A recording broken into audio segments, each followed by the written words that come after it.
This story is about Emerald. My parents found her. This all took place when we lived back in Africa. I was about 12 back then. One usual night, my mother got extremely sick, and so Dad rushed her to the hospital, leaving me at home alone. At that time and age, the city hospital was far away from our house, so it took very long to travel. They left the house at 10. I kept on waiting and waiting. At last, Mom and Dad entered the house. I was glad to see that Mom was okay now. But there was someone standing right behind Mom. I raised my brows and asked my parents about her. My father then told me that they found her on the road all by herself and decided to help, so they brought her home.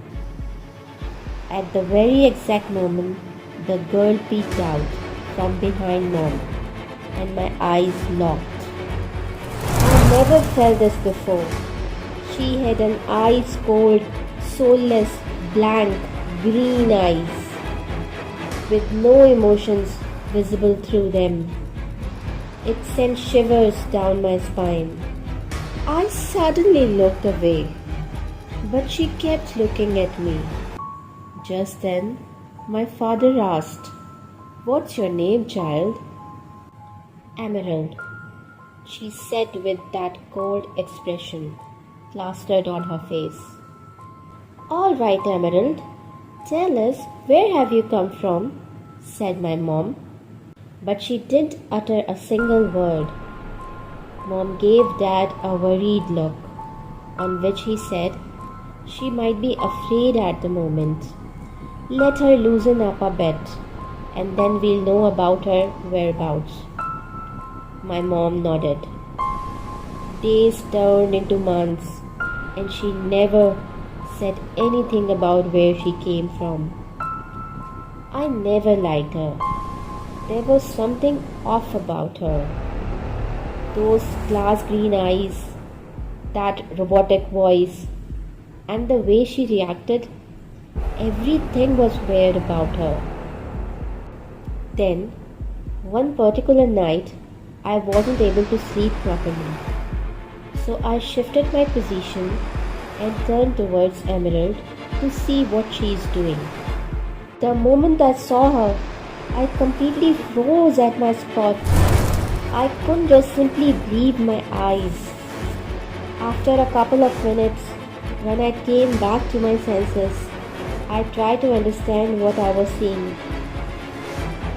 She was looking at the roof, and her glass green eyes were beaming green light rays.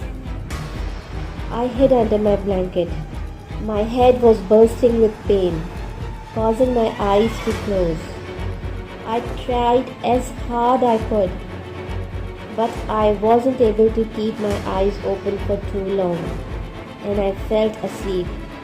Till morning, I had a severe headache and fever.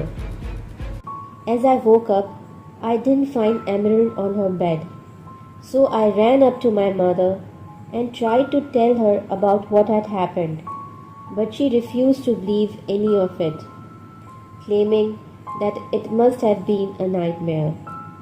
But I knew what I saw, and whatever it was not good.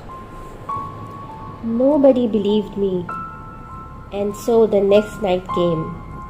I was as scared as you could possibly imagine. I was looking at her again and again from my blanket.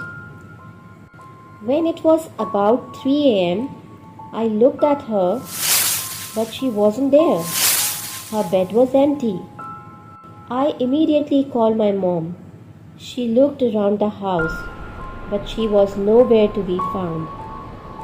After a while, when Mom came into my room, telling me that she couldn't find her, suddenly there was some noise outside, and then Emerald came into the room. Looking at her, my mom asked her with an anger in her voice, "Where were you?" Seeing us both awake, she stuttered, I was in the washroom." Hearing her lie, Mom got red with rage and slapped her. "Don't lie to me, you little girl. I did check the restroom, and guess what? You weren't there," said Mom, grifting her teeth. "Try not to wander around like this at night ever again. Do you get my point?" I silently looked at Emerald. She was looking at Mom with fire of revenge clearly visible in her eyes. A few days passed by, and some people told Dad that they have seen Emerald by the river at night. My dad didn't believe them at first, but afterwards, when more and more people told Dad things like that, Dad got suspicious and told Mom about the whole conspiracy. Mom asked her aggressively, but she stayed silent. She didn't say a single word, but her eyes were blazing with anger. At the very night, my mother got a stroke. Half of her body was paralyzed, due to which she wasn't even able to speak. During this whole period, I stayed with Mom at the hospital for almost about a week. After what seemed like ages, Mom was discharged from the hospital and we came back home. Mom was lying down when Emerald walked into the room. Seeing her, Mom became aggressive and tried to mumble something, but Dad couldn't understand what she was saying. But I somehow got the idea about what is she trying to tell us. After that day, I didn't let Emerald even stand near Mom. I kept Mom away from her. I did all her chores by myself.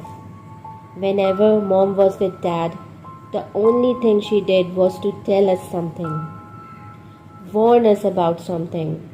Something very tragic was awaiting. Whenever Emerald was around, she first looked at her and then at the door. Maybe she was indicating that we should throw Emerald out of the house, or maybe something else. Dad never understood Mom's hints. I did, but I was never able to say it out loud. The other day, Mom signed me to call Emerald, and so I did what she told me to do. For a few minutes, she kept glaring at her, and then suddenly she picked up the glass behind her and threw it at Emerald. Emerald holded her head and stormed off. After seeing Mom being so brutal towards Emerald, Dad too started doubting Emerald. Now he never asked Emerald to help him around house. He called me even for the smallest of things. Now Dad also started to understand Mom's warning about Emerald. He was now aware that something is wrong with Emerald. One evening, he asked me about it. After I was done telling him everything, he seemed worried. He thought for a while and decided to call a priest home. The next night, the priest arrived. He performed the rituals at our house and tried to find something. By morning, he finally gave up, declaring that there is nothing unusual with the child or with the house. Dad was satisfied now, but I wasn't. I know that something is about to go seriously wrong. That night, when the priest came, I kept looking at Emerald. She was not in there. Just a lifeless body was lying in front of me. She wasn't even breathing. The very next day, Emerald came to me with the most evil grin spread on her face, and said, "Stop trying to send me away.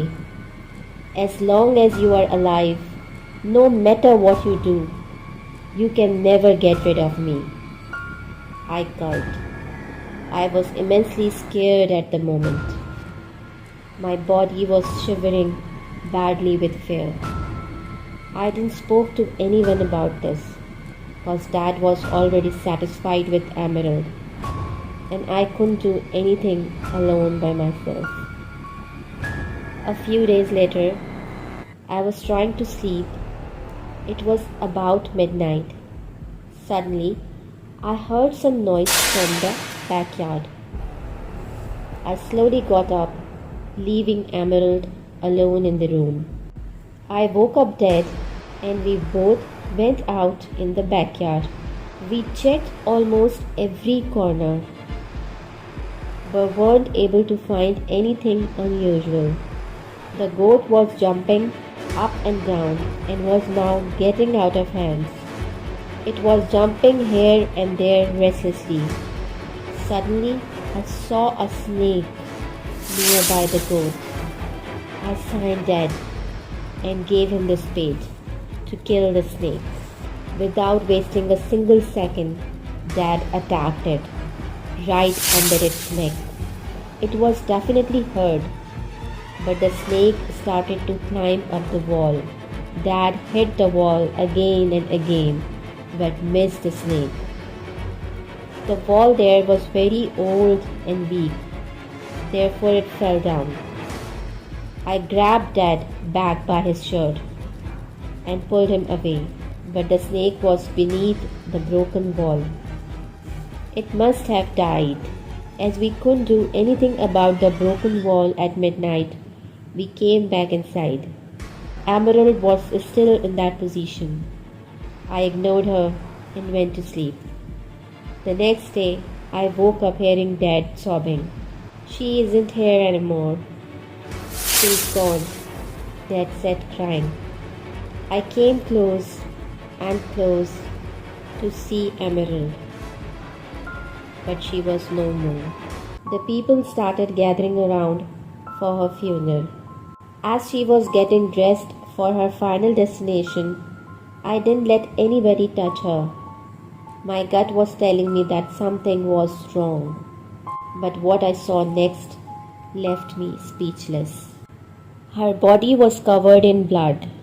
Her bones were broken, and right under her neck there was a really deep wound. And I remembered the snake got hurt by the spade under its neck, just like Emerald. Nevertheless, we had her funeral, and finally, she was out of our lives. Years passed by. I got married, and now I was at the hospital, waiting impatiently to see my first child. I've been dreaming of this moment for years. Finally, the nurse came to me and handed me my child, saying, "Congratulations, miss, it's a girl." I was so delightful to hear that. The moment that I looked at her, I instantly fell in love. She was sleeping peacefully, but suddenly she snapped her eyes open, and there it was. The same ice-cold, soulless, glass green eyes, without any emotions, were on the face of my baby girl. So Emerald was keeping her promise of never letting me go, her promise to live until I do.